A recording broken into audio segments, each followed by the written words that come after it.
This is Optimal Health Daily, episode 393. Is it possible to target fat loss to specific body parts? Part 1, by Jillian Kubala with Healthline.com. And I'm your host and narrator, Dr. Neil.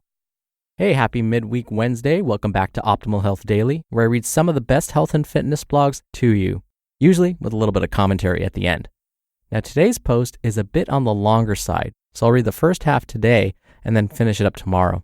I guess the theme this week is kind of like fat loss and achieving those sculpting results that you want. And I love reading from Healthline.com because they use real research to back up what they're saying. They talk about studies that have been done. And for those of you longtime listeners to this show, you know I love that.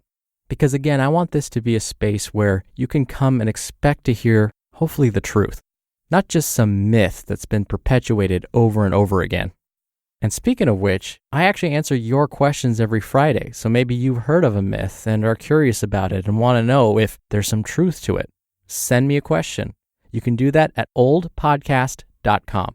If you do, the extra bonus is you'll be entered into small special raffles to win books from us. And like I said, it's midweek, so you might need a little inspiration to get you through these last couple of days. So here we go. Quote, "Everyone who has ever taken a shower has had an idea. It's the person who gets out of the shower, dries off, and does something about it that makes a difference." Nolan Bushnell. All right, let's talk about fat loss and start optimizing your life.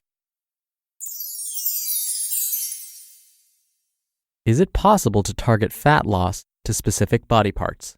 Part 1, by Jillian Kubala with Healthline.com.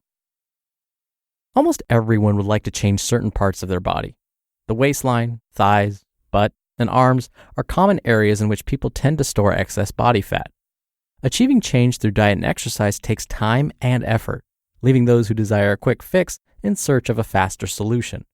Targeted fat loss, also known as spot reduction, is a type of exercise that many people turn to when trying to slim down specific areas of their bodies. However, there is quite a bit of controversy surrounding this method. We're going to take a detailed look at the science behind spot reduction. What is spot reduction? The theory of spot reduction has been promoted in the health and fitness world for some time.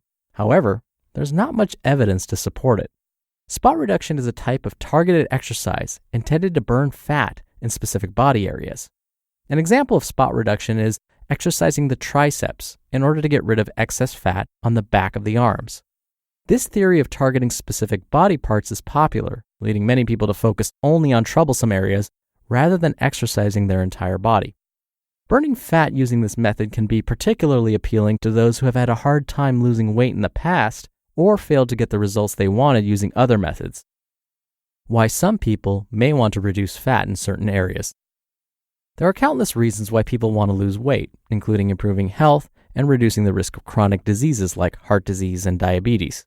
Some people tend to carry excess weight proportionately, while others hold on to weight in specific areas like the butt, thighs, or belly. Gender, age, genetics, and lifestyle all play a role in weight gain and the accumulation of stubborn areas of body fat. For instance, women have a higher percentage of body fat than men do and tend to store excess fat in the thighs and the butt, especially during their childbearing years. However, during perimenopause and menopause, hormonal changes can cause weight gain to shift to the belly region. On the other hand, men are more likely to put on pounds in their midsections throughout their entire lives. Weight gain can be very frustrating and cause many people to look for easier alternatives than going on a diet or increasing their activity levels. Spot reduction is promoted as a way to quickly reduce fat in problematic areas. This method appeals to the belief that working the muscles in problem areas is the best way to burn fat in that specific spot. Yet, fat loss doesn't work that way, and there's little scientific evidence to actually back this claim. Summary. Spot reduction is promoted as a way to reduce fat stores in specific areas through targeted exercises. Is spot reduction possible? Although targeting fat loss in specific areas of the body would be ideal, the theory of spot reduction has not been proven effective by scientific studies. How fat loss works. To understand why spot reduction may not be effective, it is important to understand how the body burns fat. The fat in your cells is found in the form of triglycerides, which are stored fats that the body can use for energy.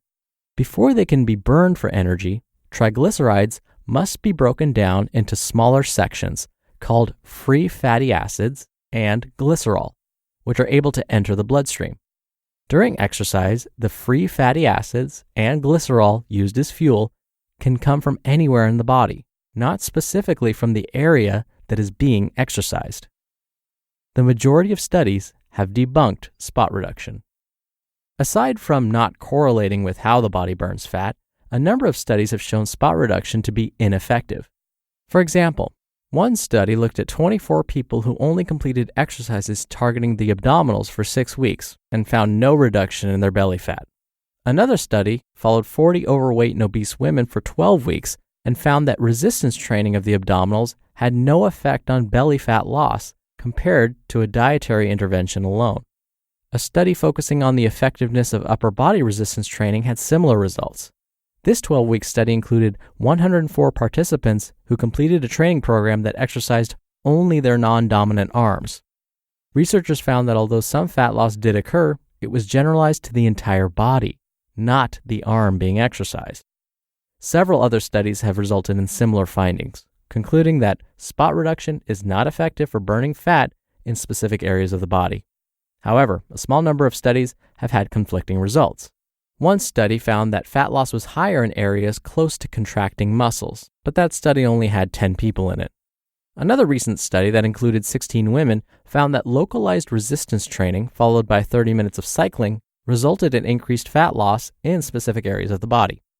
Although findings from these studies warrant additional research, both had potential reasons for conflicting results, including measurement techniques and a small number of participants.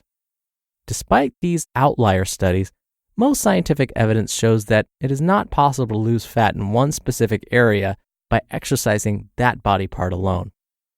Summary. Most scientific evidence shows that spot reduction is not effective and that fat loss tends to be generalized to the entire body, not the body part being exercised. The difference between spot fat reduction and targeted toning. Hear that on tomorrow's episode. You just listened to part 1 of the post titled, "Is it possible to target fat loss to specific body parts?" by Jillian Kubala with Healthline.com. Growing up, I still remember this infomercial featuring Suzanne Summers. For those of you that don't know, Suzanne Summers was a very popular actress in the late 70s and 80s. And being a kid at the time, from what I understood, women wanted to look like her. So she was the spokesperson for something called the Thigh Master. This is one of the best examples of a myth of a product that was supposed to spot reduce or reduce fat in a specific area, but never really panned out. Have any of you heard of the Thigh Master lately? No. Why?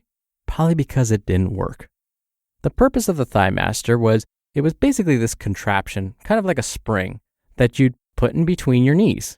And Suzanne Summers would say, look, all you have to do is squeeze your legs together against this spring, against the resistance of this spring, and it'll tighten your thighs and it will help you lose fat around your thighs. Only it didn't work. Why? Because it was a type of spot reduction. Exercising the thighs using this weird spring that's supposed to sit between your knees didn't burn any fat around the thighs. I'll give you another more current example. If you want to lose fat around your belly, you won't be able to burn that fat just by doing sit-ups. So yes, if you do sit-ups all day, every day, your abs will get stronger, but chances are you're still going to have that layer of fat that blocks people from seeing those abs. We have to get our bodies to burn that fat that's sitting on top of those abs in order for them to be seen. How do we do that?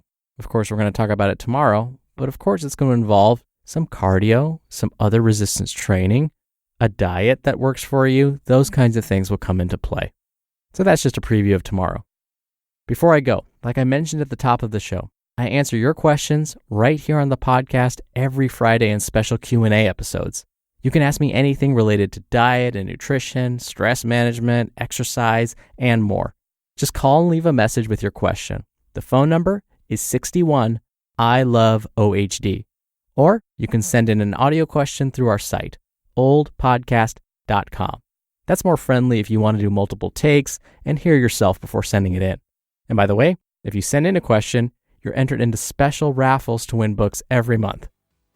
All right, that does it for today. I hope you have a great rest of your Wednesday. See you back here for tomorrow's show where we'll finish up this post and where your optimal life awaits.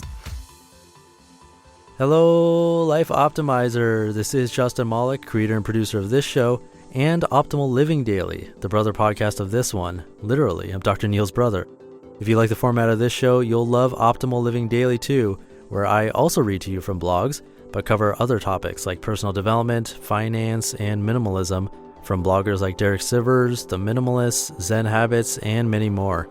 So for more amazing content read to you for free, come subscribe to Optimal Living Daily too, and together we'll optimize your life. You've been listening to Optimal Health Daily. Be sure to hit the subscribe button to stay up to date on each new episode, and head to oldpodcast.com. That's oldpodcast.com for a free gift, as well as more actionable tips and resources to help you maximize your potential. Thanks for joining us, and remember, your optimal life awaits.